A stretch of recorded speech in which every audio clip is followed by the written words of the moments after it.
आप सबका आपके अपने YouTube चैनल की कथा टीवी पर मैं मीनू शर्मा स्वागत करती हूँ। सभी को मेरा राधे राधे। और आज की इस वीडियो में मैं आपको सुनाने जा रही हूँ एकादशी व्रत पारण की कथा। तो यह पावन कथा शुरू करने से पहले चलिए हम जान लेते हैं कि आज द्वादशी के दिन षटतिला एकादशी व्रत के पारण का मुहूर्त क्या रहेगा। तो देखिए, एकादशी व्रत के पारण का मुहूर्त होगा सुबह 7:12 से लेकर 9:05 तक। और अब हम यह पावन कथा शुरू करते हैं। मुनि श्रेष्ठ व्यास जी ब्राह्मणों से बोले कि पहले स्कंद पुराण में जो कुछ बताया गया है मैं वही आपको बताता हूँ। सतानंद मुनि के शिष्य कठोर व्रत का पालन करने वाले थे। उन सब ने एक दिन अपने गुरु को प्रणाम करके परम पुण्य और हित की बात पूछी। शिष्यों ने अपने गुरु से कहा कि हे नाथ, ब्रह्मवेताओं में श्रेष्ठ,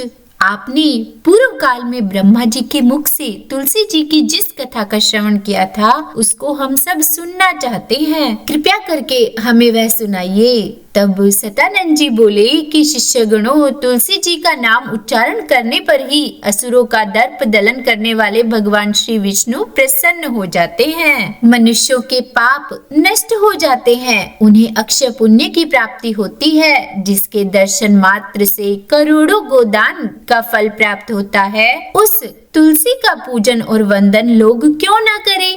कलयुग में संसार में वे मनुष्य धन्य हैं जिनके घर में शालिग्राम शिला का पूजन संपन्न करने के लिए प्रतिदिन तुलसी का वृक्ष भूतल पर लहलहा रहा है। जो कलयुग में भगवान श्री केशव जी की पूजा के लिए पृथ्वी पर तुलसी का वृक्ष लगाते हैं, उन पर यदि यमराज अपने किंक सहित रुष्ट हो जाएं, तो भी वे उनका क्या कर सकते हैं।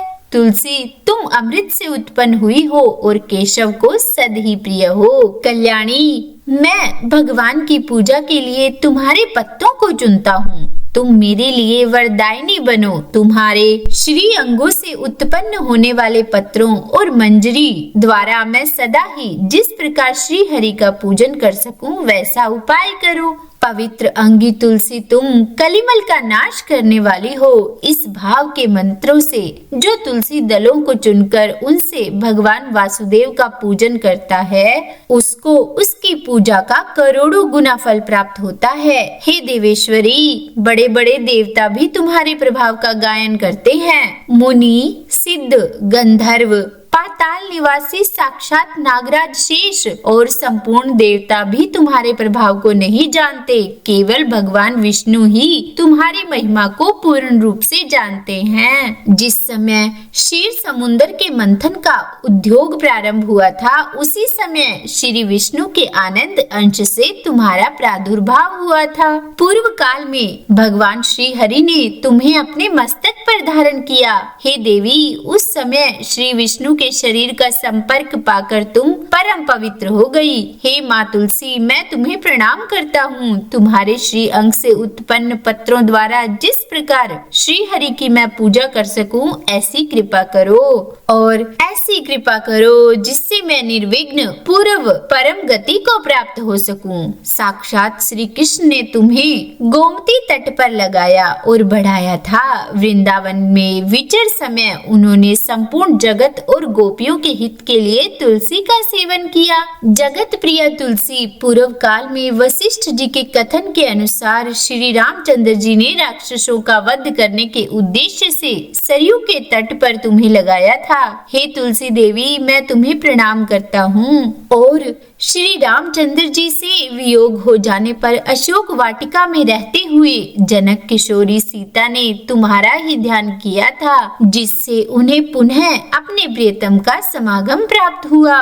पूर्व काल में हिमालय पर्वत पर भगवान शंकर की प्राप्ति के लिए माँ पार्वती ने तुम्हें लगाया और अपनी अभिष्ट सिद्धि के लिए तुम्हारा सेवन किया। और किन्नरों ने भी तो दुष्वपन का नाश करने के लिए नंदन वन में तुम्हारा सेवन किया था। हे देवी, तुम्हें मेरा नमस्कार है। धर्म अरण्य गया में साक्षात पितरों ने तुलसी का सेवन किया। दंडक अरण्य में भगवान श्री रामचंद्र जी ने अपने हित साधन की इच्छा से परम पवित्र तुलसी का वृक्ष लगाया। और माता सीता और लक्ष्मण ने भी बड़ी भक्ति के साथ परम पवित्र तुलसी का वृक्ष लगाया और फिर उसको पोसा। जिस प्रकार शास्त्रों में गंगा जी को त्रिभुवन व्यापिनी कहा गया है, उसी प्रकार देवी तुलसी भी संपूर्ण चराचर जगत में दृष्टिगोचर होती है। तुलसी का ग्रहण करके मनुष्य पापों से मुक्त हो जाता है और तो और मुनीश्वर तुलसी के सेवन से ब्रह्म हत्या भी दूर हो जाती है।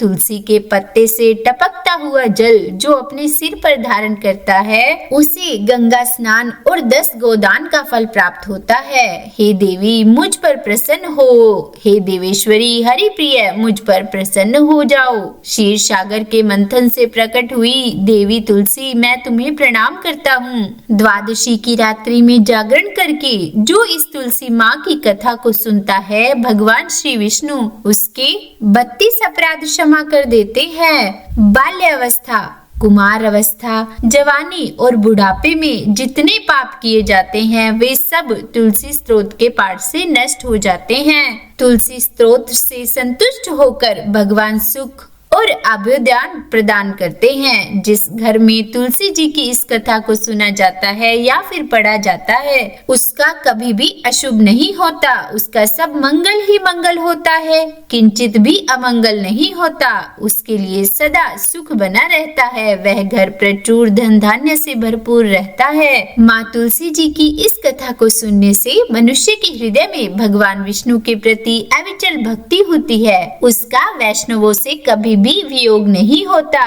और द्वादशी की रात्रि में जागरण करके तुलसी जी की इस कथा का पाठ करने वाला व्यक्ति करोड़ों तीर्थों के सेवन का फल प्राप्त करता है। तो बोलिए विष्णु भगवान की जय, तुलसी माता की जय। हे भगवान, इस कथा को कहने या सुनाने में मुझसे कोई गलती हो गई हो तो मुझे क्षमा करना। उम्मीद है कथा पसंद आई होगी। अगर अच्छी लगी हो तो वीडियो को लाइक एंड शेयर कीजिएगा और चैनल पर नए हैं तो सब्सक्राइब भी कर ही दीजिएगा। और हाँ, आजकल हमारे इस चैनल पर माघ मास महात्म्य की कथाएं भी रोज सुनाई जा रही है। तो अगर आपको ऐसी कथाएं सुनना पसंद है तो आप एक बार चैनल पर विजिट करके उन कथाओं को जरूर सुनिएगा। तो बोलिए राधे राधे।